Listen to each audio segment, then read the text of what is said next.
wabarakatuh.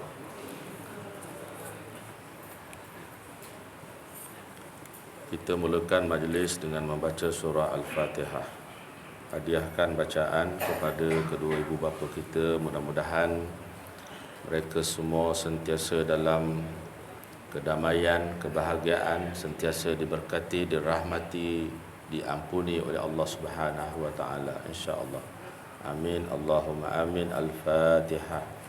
A'udzu billahi minasyaitonir rajim. Bismillahirrahmanirrahim. Alhamdulillahi rabbil alamin. Arrahmanir rahim. Maliki yaumiddin. Iyyaka na'budu wa iyyaka nasta'in. Ihdinas siratal mustaqim. Siratal ladzina an'amta 'alaihim ghairil maghdubi 'alaihim waladdallin. Amin.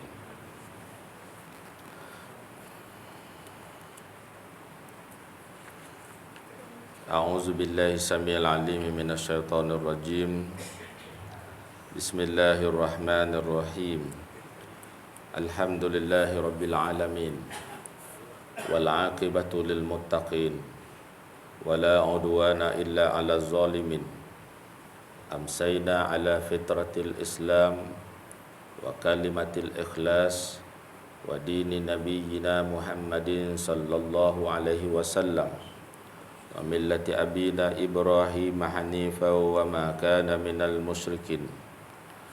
Allahumma salli ala sayyidina Muhammadin al-fatihi lima ughliq wal khatimi lima sabaq wa nasril haqqi bil haqq wal hadi ila siratikal mustaqim wa ala alihi wa sahbihi haqqa qadrihi wa miqdarihi al-azim. Rabbi shrah li sadri wa yassir li amri wahlul 'uqdatam min lisani yafqahu qawli. Rabbi yassir wa la tu'assir. Rabbi tammim bil khairi bi rahmatika ya arhamar rahimin. Subhanallah wa bihamdihi adada khalqihi wa ridha nafsihi wa zinata arsyihi wa midada kalimatihi. Yang dihormati lagi dikasihi Tuan Pengurusi Masjid, Tuan Imam Bilal, Tuan-tuan haji, puan-puan hajah, hadirin muslimin muslimat, ayahanda dan bonda yang dirahmati Allah sekalian. Apa khabar semua malam ni? Alhamdulillah. Pertamanya, marilah sama-sama kita merafakkan setinggi-tinggi syukur kehadrat Allah Subhanahu wa taala. Malam ni sekali lagi tuan-tuan kita dapat bersama dalam majlis taman-taman surga. Mudah-mudahan nanti apabila kita dibangkitkan di hari mahsyar, semua kita yang berada dalam taman-taman surga di dunia ini akan dapat masuk ke dalam surga, insya-Allah. Amin. Allahumma amin. Seperti biasa tuan-tuan, kita nak sambung bacaan kitab Mukhtasar Minhajul Qasidin, Jalan Menuju Kepada Allah, kitab yang dikarang oleh Imam Ahmad Ibnu Qudamah Al-Maqdisi rahimahullah. Kita telah pun membaca berkaitan dengan tajuk penyakit lidah. Penyakit lidah. Di antara penyakit lidah ataupun di antara penyakit percakapan, kita dah sebut dulu. Yang pertama, bercakap benda tak bermanfaat, yang pertama. Yang kedua, bercakap benda yang batil. Malam ni kita nak sambung yang ketiga, iaitu bercakap dengan gaya gerakan mulut yang berlebih-lebih, kerana membuat fasih dalam sebutan dengan kata-kata bersajak yang melampau.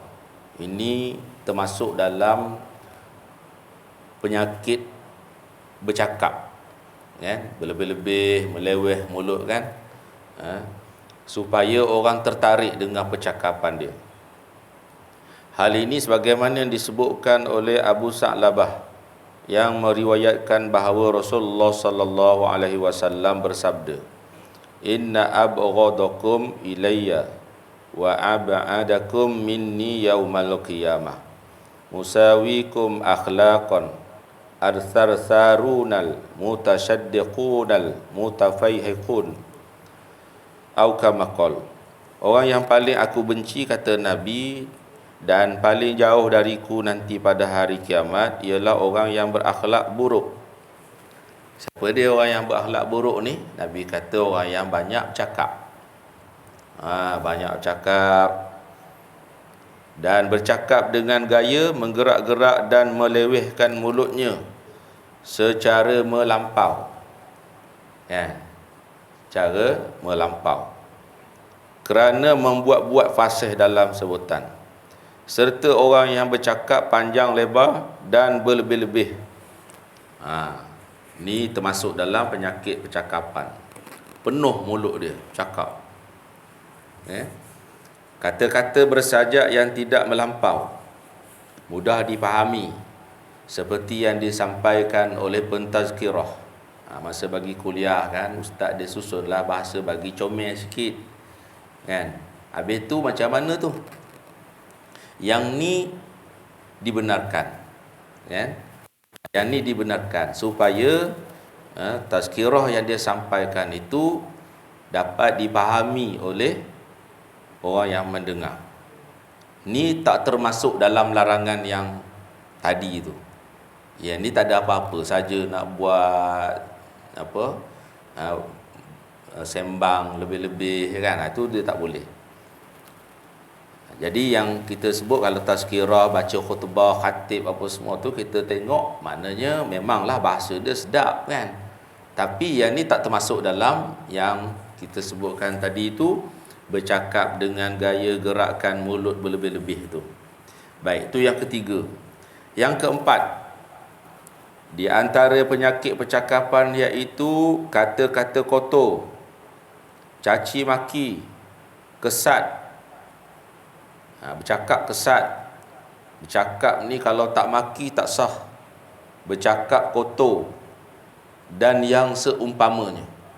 Ini semua termasuk dalam penyakit percakapan. Dalam sebuah hadis Nabi disebutkan, iyyakum wal fuhsya fa innallaha la yuhibbul fuhsya walat tafahhus. Jangan kamu melakukan perkara keji kerana Allah tidak menyukai perkara keji. Perkara keji melalui perkataan ataupun perkara keji melalui perbuatan. Allah tak suka. Bila Allah tak suka, makna tak boleh buat lah. Maksud dia macam tu lah kan. Kita anak, mak tak suka, ayah tak suka kita buat sesuatu. Kalau kita buat macam ni, mak tak suka, ayah tak suka, maka sebagai anak yang taat, maka dia tak buat lah kan. Kalau dia buat ni, dia dah tahu dah mak dia tak suka dia buat macam ni. Kalau dia buat juga akan menyebabkan nanti mak dia marah. Begitulah juga dengan ayah dia. Dia tahu dah kalau dia buat gini, ayah dia tak suka. Hari tu dia pernah dah, ayah dia dah marah dia dah. Ni dia nak buat lagi, dia fikir, dia ingat. Kalau dia buat lagi, nanti ayah dia marah. Jadi anak yang baik ni dia akan ingat, sekali dulu dah kena nasihat, sekali dulu dah kena tegur. Ni kalau dia nak buat lagi, dia ingat, kalau dia buat macam ni, mak dia suka ke tak suka? Kalau mak tak suka, maka dia tak buat. Ayah suka ke tak suka? Ayah tak suka, maka dia tak buat. Demikianlah apabila kita ni sebagai hamba dengan Allah Subhanahu Wa Taala, tuan-tuan. Kan bila Allah tak suka dengan sesuatu perbuatan, perkataan, maka kita sebagai hamba dia tak boleh buat, jangan buat. Macam itulah sedaya upaya kita lah kan. Dan juga Nabi SAW menyebutkan dalam hadis yang bermaksud surga itu diharamkan kepada orang yang melakukan perkara keji. Orang yang buat benda keji ni tak boleh masuk surga. Nabi kata kita semua ni nak masuk surga, tuan-tuan. Maka sebab itu bila kita belajar ni, termasuk saya yang tolong bacakan pada tuan-tuan. Saya ni tolong baca je, tuan-tuan kan. Bukanlah saya yang terbaik kan. Kita sama-sama berusaha hasil daripada pembelajaran kita ni untuk kita berakhlak dengan akhlak yang terpuji. Lebih-lebih lagi kita kita Allah bagi kesempatan dapat lagi bertemu dengan tahun 2024 ni, tahun baru. Baru hari yang ke-8 dah. Tahun lepas 2023, masing-masing kita, kalau kita renung, banyak pengalaman yang kita hadapi, yang kita lalui, dan terutamanya perkara yang berkaitan dengan persiapan bekalan untuk kita bertemu dengan Allah Subhanahu Wa Taala. Padan tak dengan nikmat yang Allah bagi pada kita semua ni, dengan bekalan amal soleh yang kita buat tahun 2023. Tak, kalau berasa macam tak padan lah, nikmat macam-macam Allah bagi, amalan soleh kita ciput je. Contohnya, alhamdulillah tahun 2024 ni tuan-tuan, kita buat perancangan untuk menambah amalan soleh kita lebih banyak daripada tahun 2023. Ni peluang.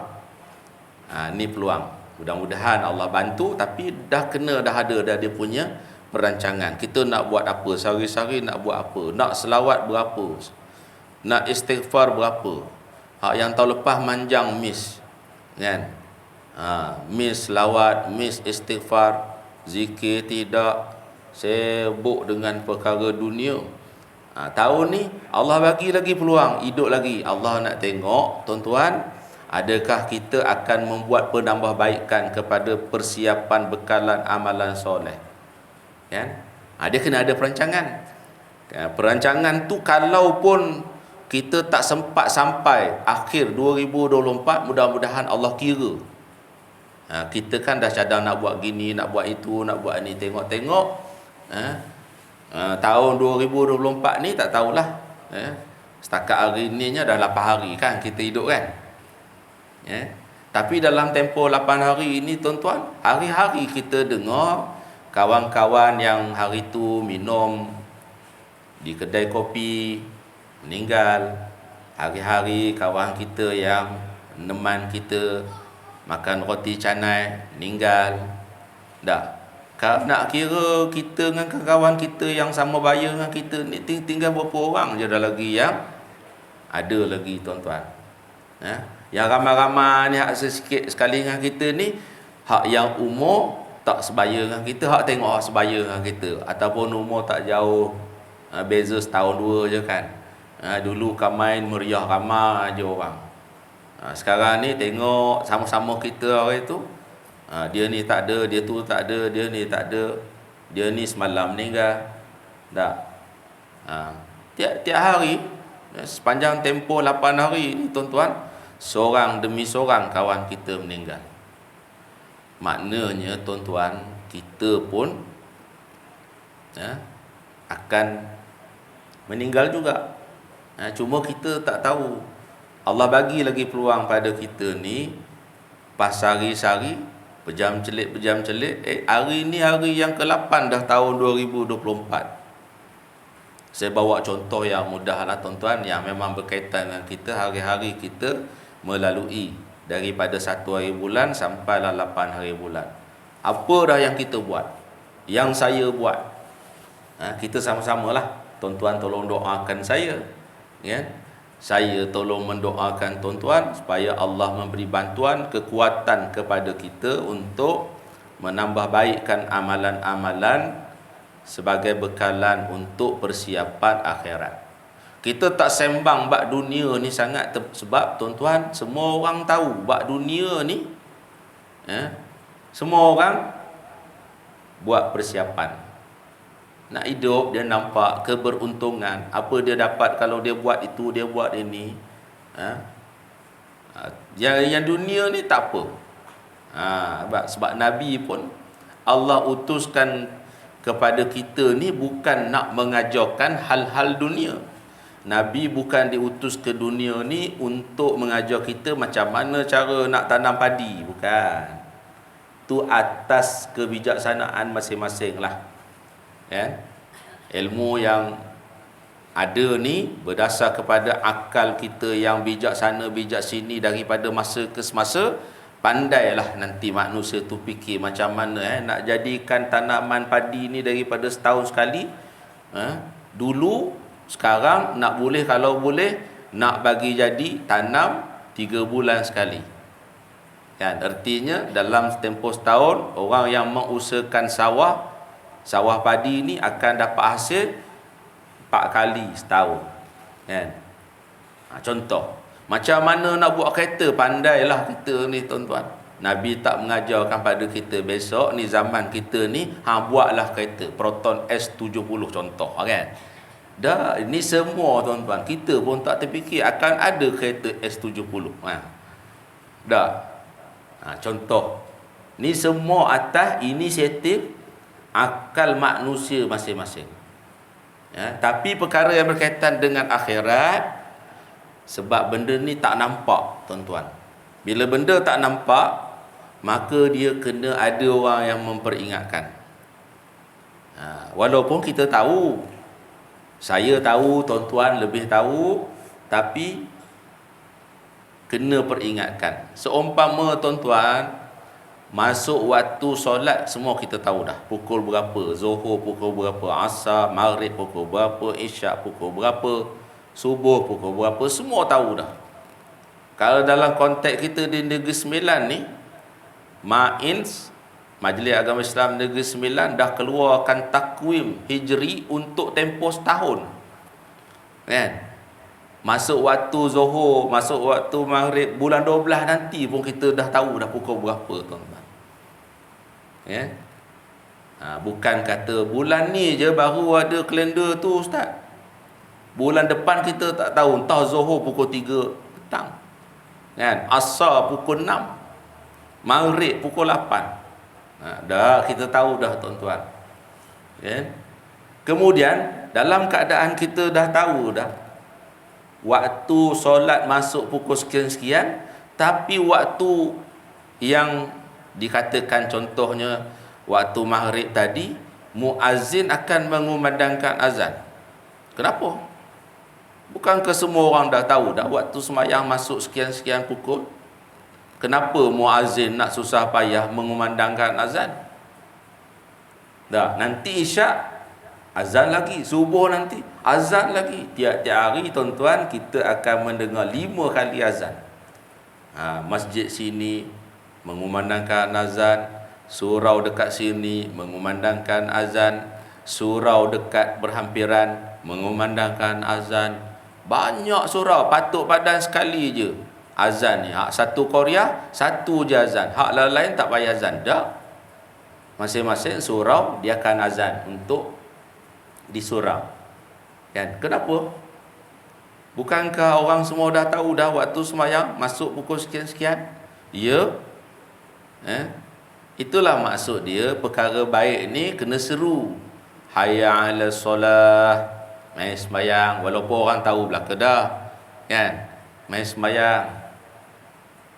Tapi kita tengok tuan-tuan, walaupun ada seruan, yang datang tu bukan semua. Kan? Patutnya bila ada azan ni dengan takwim dah siap setahun, lepas tu muazzin pula mengumandangkan azan, semua datang masjid berjemaah. Semua datang surau. Kan? Hak mana tak boleh pergi masjid, pergilah surau. Cerita mudahnya, sembahyang berjemaah. Kan? Tak timbullah isu ni nak kena buat kempen sembahyang subuh. Dah, kalau kita kat Negeri Sembilan ni, kempen subuh berjemaah untuk anak-anak sekolah menengah contoh. Ya. Siapa datang subuh dapat sagu hati RM5. Ramai datang. Kan? Lepas tu baris, nanti AJK masjid nak bagi duit RM5 seorang.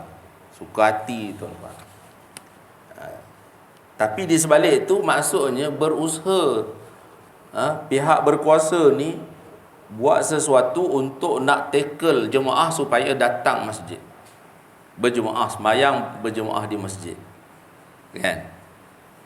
Yang viral apa tu tuan-tuan, tu panggil selebriti buat seruan kita datang sembahyang subuh berjemaah. Subuh tu macam sembahyang Jumaat.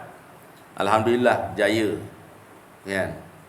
Tapi diharapkan berterusanlah, walaupun nanti selebriti dah tak buat kempen tu pun mainlah datang juga. Kan? Bukan time ada selebriti je. Sebab kita tahulah bila selebriti ni ada memang ramai. Sebab masing-masing nak ambil peluang posing sekali dengan selebriti. Lepas tu nak upload gambar dia posing dengan selebriti dekat medsos. Kan? Kita kan dia mudah seronok, berasa bangga bila berdamping dengan orang-orang yang dia rasa hebat, ada pangkat, ada kekayaan. Kan? Nak khabar dekat orang satu dunia, tengok kan, dapat rezeki, dapat gambar berdua, contoh kan. Dia memang tu dia. Nanti kita akan sampai kepada bab suka kepada kemasyhuran. Semua orang ni, maksud saya yang cakap ni tuan-tuan, ada hubbul jah ini, suka kepada kemasyhuran, suka pada pangkat. Kan? Salah ke? Tak salah. Kalau ikut kaedah dia. Yang salah ni bila tak ikut kaedah. Maksud tak ikut kaedah ni, oleh kerana dia nak kemasyhuran itu, dia mencacatkan kawan-kawan dia, dia memburukkan kawan-kawan dia, dia menghina kawan-kawan dia, supaya pangkat tu tak bagi dekat kawan dia yang hina, tapi bagi kat dia.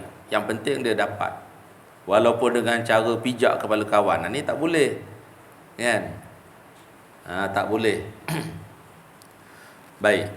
Jadi itu yang kita harapkan, mudah-mudahan semua kita ni diberi kekuatan, dapat bantuan daripada Allah Subhanahu Wa Taala. Jadi perkara baik ni memang kena bagi tahu. Walaupun orang dah tahu, tetap juga kita kena bagi tahu, supaya bila dia lupa dia akan ingat. Bila dia lupa dia akan ingat, kan. Ataupun dia duduk galik, dia bukan lupa, dia galik. Bila ada ingatan ni, dia tersedar balik semula. Galik, nyembang, dengar orang azan, masuk waktu dah. Dia kalau menyembang, cepat je masuk waktu, tuan-tuan. Tapi kalau duduk dalam majlis ilmu, lamanya nak masuk waktu, kan. Bukan sini, tempat lain. Tapi kalau duduk menyembang ni, banyak benda cerita, tak habis lagi. Waktu solat masuk dah, terutamanya waktu maghrib ke isyak ni, sekejap je kalau menyembang. Tapi kalau duduk dalam majlis ilmu macam ni, lama berasa, kan tuan-tuan. Lama tak? Tak. Tuan-tuan tak berasa lama. Tapi ada orang dia berasa lama betul. Tengok baru 8:15, kan? Berasa macam sejam dah. Macam itulah contoh, kan. Tapi tuan-tuan tak berasa. Sebab tuan-tuan orang yang dah suka mencari. Hak tak ada kat tempat lain, mari kat mana tempat yang ada majlis ilmu, mencari. Tak ada sini, pergi tempat lain. Contoh, kalau dah ada tempat kita, tak apalah, tak pergi tempat lain pun tak apa, mai sinilah, tolong ramaikan jemaah. Contoh macam di sinilah, kan. Tapi kalau tak ada, contohnya Sunggala tak ada, Teluk Kemang tak ada, dia pergi PD cari jalan, biarlah. Duduk tak dah lama, masuk dah waktu. Dapatlah duduk dalam majlis taman surga. Kan Nabi kata, man salaka tariqan yaltamisu fihi ilman, sahalallahu lahu tariqan ilal jannah. Kelebihan, siapa yang duduk dalam majlis ilmu, Nabi bagi recommend, tuan-tuan. Nabi yang recommend orang yang duduk dalam majlis ilmu, Allah akan mudahkan jalannya untuk masuk syurga. Allah mudah jalan untuk masuk syurga. Hak mudah nak masuk syurga ni Allah. Kalau Allah mudah, mudahlah. Kalau Allah banyakkan halangan, tadi payah. Kan? Kita bukan masuk syurga ni dengan sebab amalan baik yang kita buat ni, tuan-tuan. Amalan-amalan baik yang kita buat ni, siapa yang kata baik? Kita sendiri yang kata baik, kan? Tapi betul tak, sahih tak yang kita kata baik ni sama seperti mana yang Nabi nak? Kita tak tahu, tuan-tuan. Boleh jadi yang kita sangka baik rupanya tak baik. Tak. Yang kita rasa baik rupanya tak kena dengan apa yang Nabi nak. Tapi kita cuba buat usaha sedaya mungkin yang kita mampulah. Mudah-mudahan dengan sebab yang kita buat ni, kita berusaha untuk menunjukkan pengabdian, ketaatan, menjadi hamba kepada Allah Subhanahu Wa Taala, walau dalam keadaan kita ni tak berapa tahu sangat ya ke yang kita buat ni betul ke sebagaimana yang Nabi nak, yang Nabi suruh, betul ke berdasar kepada sunnah Nabi ni. Itu yang bila kita ni buat ibadat, kita duk berasa bimbang-bimbang juga. Kalau Allah tak terima, sian kita, nanya kita. Istighfar, Rabbana zalamna anfusana wa illam taghfir lana wa tarhamna lanakunanna minal khasirin. Ya Allah, aku telah menzalimi diriku. Kalau tu maksudnya kami, kan? Tapi bila kita baca sendiri ni, kita terjemahkan, aku ni telah menzalimi diri aku. Ampunkan aku ya Allah. Kesiankanlah pada aku ya Allah. Kita dah buat dah ibadat ni. Takut-takutnya tak kena dengan apa yang dikehendaki Allah, kita minta ampun. Kesianlah pada kita ya Allah. Kalau Allah tak ampun, Allah tak kesian atas salah silap kita ni, nanya kita, tuan-tuan. Merendah diri. Ya? Merendah diri. Nabi Adam AS terbuat silap, kemudian Nabi Adam bertaubat. Nabi Adam bertaubat. Ni yang Allah nak ajarkan kepada kita, tuan-tuan. Bila buat salah, tirulah Nabi Adam. Buat silap, tirulah Nabi Adam. Macam mana Nabi Adam bereaksi? Nabi Adam bertaubat, tuan-tuan. Nabi Adam baca istighfar. Rabbana zalamna anfusana wa illam taghfir lana wa tarhamna lanakunanna minal khasirin. Ya. Bukan sebaliknya seperti iblis, buat silap, buat salah, sombong, tak nak taubat. Diberi ruang untuk taubat, tapi dengan syarat, kalau dia nak diterima taubat dia kena memberi penghormatan kepada Nabi Adam AS. Bila dia dengar kalau syarat taubat baru diterima, kena beri penghormatan kepada Nabi Adam, tak apalah. Biarlah dia dalam keadaan Allah murka pun. Dia sombong. Dia tak nak memberi penghormatan pada Nabi Adam je. Kan? Yang lain semua dia okey. Bahkan dia dah bawa dah misi hasrat untuk nak bertaubat ni, kirim doa kepada Nabi Yahya, Nabi Musa. Kan? Kalau kamu jumpa dengan Allah, cuba tanyakan kepada Allah, kalau dia ni nak bertaubat, Allah terima tak? Syaitan ni, tuan-tuan. Dia nak taubat, cubalah, yalah, dosa banyak apa semua ni kan. Kalau dia nak taubat, Allah terima tak? Nabi bila jumpa dengan Allah, dia bawalah bagi tahu, ya Allah, ni tadi dalam perjalanan jumpa dengan iblis. Iblis dia tanya, dia suruh tanya, kalau dia nak taubat, Allah terima tak? Pasal apa pula Allah tak nak terima? Allah kan Afuwun Ghafurur Rahim, Maha Pemaaf, Maha Pengampun, Maha Pengasih, Maha Penyayang. Kalau nak taubat, Allah terima. Cuma untuk iblis, kalau dia nak taubat, syaratnya dia kena memberi penghormatan kepada Nabi Adam, baru Allah terima. Adapun kita tuan-tuan, Allah tak letak syarat. Terbuat silap, salah, terbuat maksiat, segera bertaubat kepada Allah. Wasari'u ila maghfiratin mir rabbikum wa jannatin arduhas samawati wal ard. Segera kamu bertaubat kepada Allah. Segera kamu minta ampun pada Allah. Orang yang bersegera minta ampun atas silap salah dia, Allah nak bagi balasan surga. Allah sebut dalam surah Ali Imran ayat 133 ni. Allah nak bagi surga. Surga tu seluas langit dan bumi. Bukan surga yang kira kelas paling bawah sekali. Dah, tuan-tuan. Surga tu seluas langit dan bumi. Kita, rumah kita ada berapa buah bilik. Hak bilik yang kita buat store tu ialah bilik yang kecil. Ataupun kalau orang ada bibik, dia letaklah bibik dia dekat bilik yang kecil tu. Duduk juga dalam rumah tu, tapi bilik dia kecil je. Tapi untuk pendosa yang bertaubat, pendosa yang bertaubat, Allah nak bagi balasan surga. Surga tu pula seluas langit dan bumi. Kita sampai hari ni tuan-tuan tak habis berjalan lagi dalam dunia ni.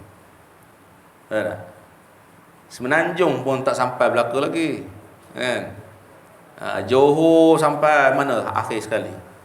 Kelantan. Tak sampai belaka lagi. Kan?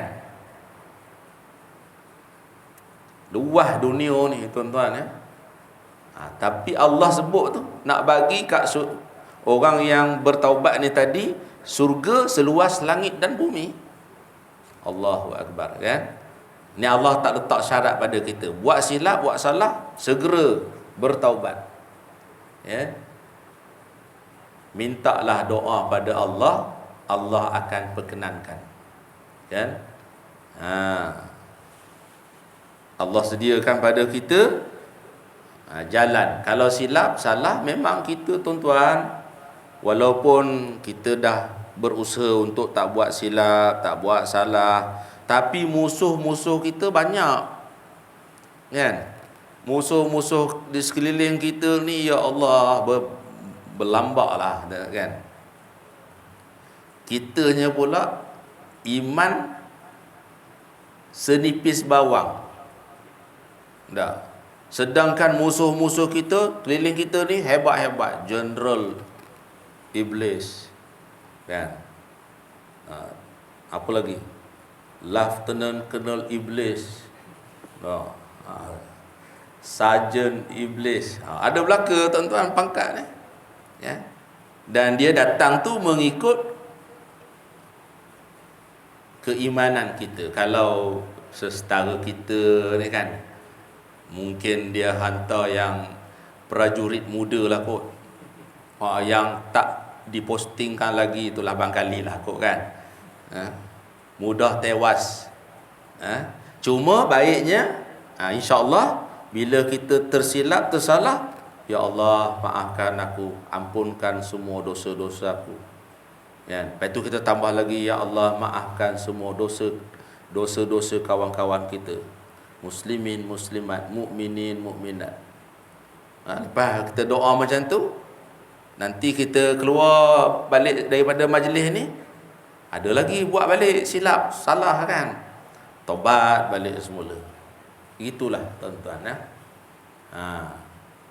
Maknanya tak berhenti kita ni bertaubat kepada Allah. Ya, iman kita kan senipis bawang tuan-tuan. Termasuklah ustaz yang cakap ni, entah ustaz punya iman lagi nipis daripada iman tuan-tuan. Tak mustahil tuan-tuan. Sebab yang datang kat ustaz ni prajurit muda. Kan? Yang datang dekat kita ni hak biasa-biasa je.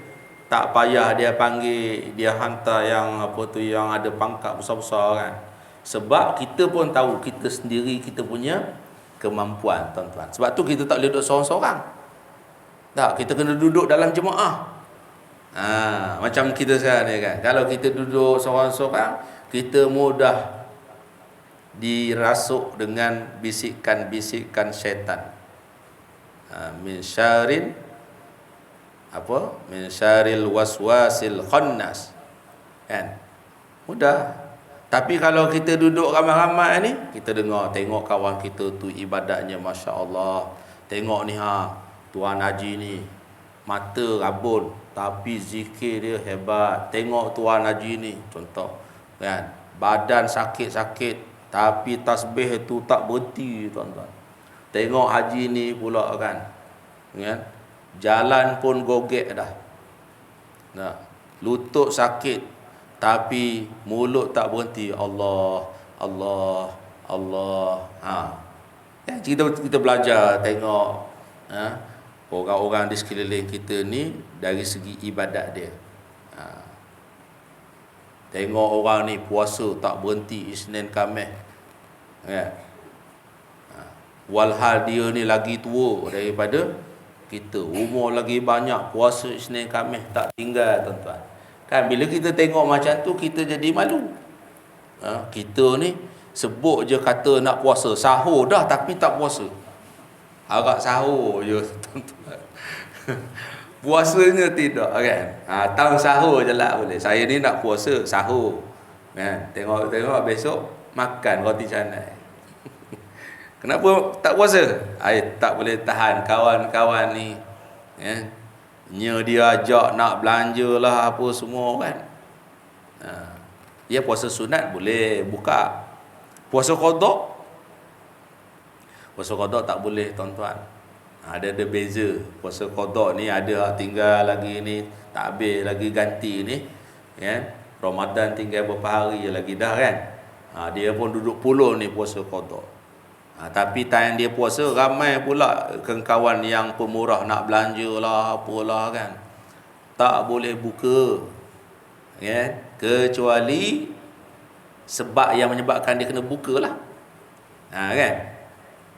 Sebab sakit, tak tahan. Kalau misal kata nak puasa juga jadi mudarat sihat, kesihatan dia, boleh buka. Tapi kalau saja-saja nak berbuka sebab puasa qada ni tadi, tak boleh. Pukul 10 berasa bercerok perut, lapar bukan main. Time tak puasa tak berbunyi pula perut.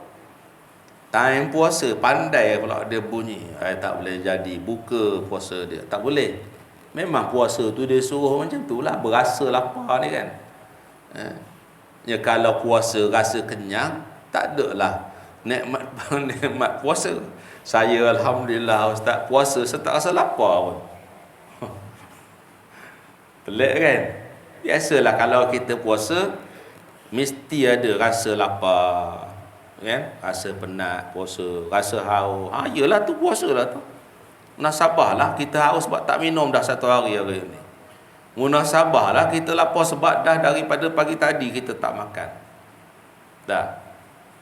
Lebih-lebih lagi pula masa kita puasa tu, hidangan sedap-sedap menyelerakan tekak kita, tapi kita tak boleh makan lagi, cepat lapar kan. Kawan-kawan yang tak puasa, kalau nak makan hasil sedap tu, janganlah makan kat depan kawan yang puasa. Macam itulah sian dekat orang yang puasa kan. Sian kat dia, menahan air liur dia, lagi cepat dia lapar. Dan memanglah bila dia puasa, dia akan rasalah gitu, lapar, penat kan, dahaga ada belaka. Betul lah puasa tu. Tapi kalau puasa tak berasa tu, kena cek. Saya alhamdulillah lah, kerja berat macam biasa puasa ni kan. Boleh buat kerja berat walaupun puasa. Iyalah alhamdulillah, rezeki saya puasa tak lapar, tak haus. Yalah, mungkinlah boleh jadilah kan. Dia puasa sungguh, Allah bagi rezeki dekat dia, tak berasa lapar, tak berasa dahaga. Ini rezeki kan. Tapi tu jarang-jarang lah, macam pelik aja kalau puasa tak lapar ni kan. Dia bila puasa lapar tu yang kita berasa manisnya puasa ni. Kan.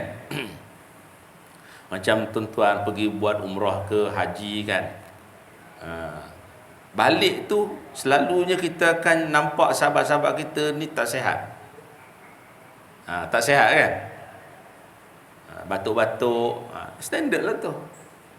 Cuba tanya dia, batuk-batuk ni tak berhenti ni, agak-agak lepas ni nak pergi ke lagi? Jawapan dia tanpa fikir, oi kalau dapat mestilah nak pergi lagi, batuk tak habis lagi ni. Memang bahasa dia dah standard. Bila kita pergi tempat orang lain ni, kita akan rasalah tuan-tuan kan, batuk, penat, sakit, baru rasa seronok. Kan, bila kita jadi macam-macam ujian dari segi kesihatan tu, lepas ni kalau dapat lagi peluang, kita dah boleh agak dah buat preparation, bawa ni ubat batuk satu beg, bawa Panadol satu bekas kan, ready lah ni, ready kononnya untuk nak kalau sakit ke apa, ada dah ubat dia.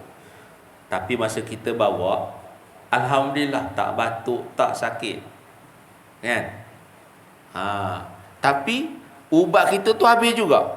Sebab apa tuan-tuan? Sebab kita bagi kat kawan kita yang tak sihat. Tengok, sebiji Panadol dapat 100,000 kali ganda kat Mekah. Tak, kita pun tak sangka Panadol kita beli berapa sen je. Tapi pahala pada kita sebab sebiji Panadol tadi kita bagi kat sahabat kita, ni ambil Panadol, ni ambil ubat batuk. Kita alhamdulillah tak sakit kan. Allah bagi rezeki, boleh buat kebajikan. Macam saya selalu sebut dengan sahabat-sahabat yang ikut kursus lah, nak pergi kan, belilah slipper 5 pasang kan, slipper yang murah tu lah, jangan beli slipper yang sepasang 100 tu kan. Beli slipper yang RM2.90 je. Beli dekat kedai Eko RM2.90, bolehlah beli 5 pasang.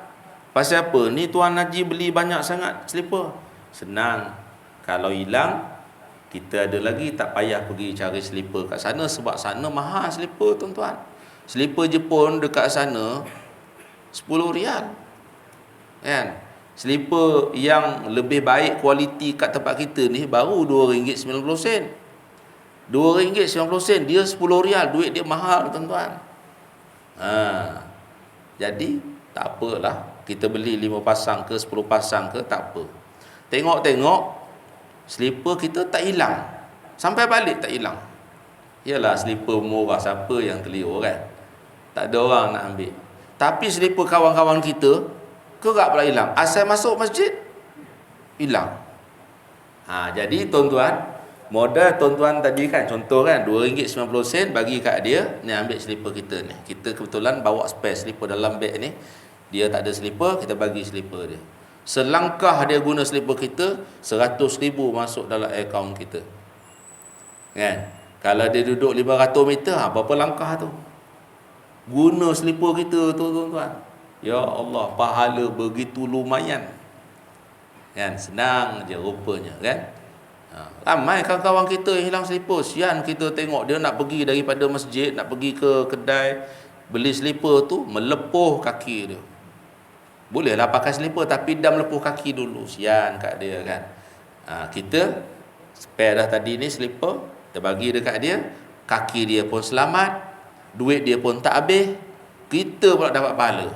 Dia pergi mana-mana guna slipper kita, semua pahala tu dapat kita tuan-tuan kan. Tu cara yang mudah lah, saya rasa mudah lah kot kan. Dan memang tujuan kita pun bila kita bawa tu, kita nak bagi kosong beg kita supaya kita boleh beli hak lain masuk dalam beg kita. Contoh. Baik, jadi itulah ya tuan-tuan, serba sedikit yang dapat saya kongsikan dengan tuan-tuan pada malam ini. Beberapa perkataan yang kita sebut berpenyakit lah kan, penyakit lidah ni tadi. Sempatlah kita tengok tadi, bercakap dengan gaya mulut yang berlebih-lebih. Yang kedua, bercakap kesat, bercakap caci maki, bercakap kotor. Ni di antara penyakit-penyakit percakapan, penyakit-penyakit lidah. InsyaAllah pada pertemuan yang akan datang, andainya ada izin daripada Allah Subhanahu Wa Taala, kita sambung lagi beberapa penyakit percakapan. Ya. Kita tak masuk lagi ni pada part bercakap yang memang digemari oleh kebanyakan kita lah. Kan? Kita memang suka betul. Rupa-rupanya dia termasuk dalam penyakit percakapan. Apa benda dia? Silalah tunggu insya-Allah pada pertemuan yang akan datang. Wallahu alam. Sekian, assalamualaikum warahmatullahi wabarakatuh. Bismillahirrahmanirrahim. Alhamdulillahirabbil alamin wassalatu wassalamu ala asyrafil anbiya'i wal mursalin wa ala alihi wa sahbihi ajma'in. Rabbi zidna ilman warzuqna fahman bi rahmatika ya arhamar rahimin. Walhamdulillahi rabbil alamin. Taqabbalallahu minkum minna wa minkum taqabbal ya karim.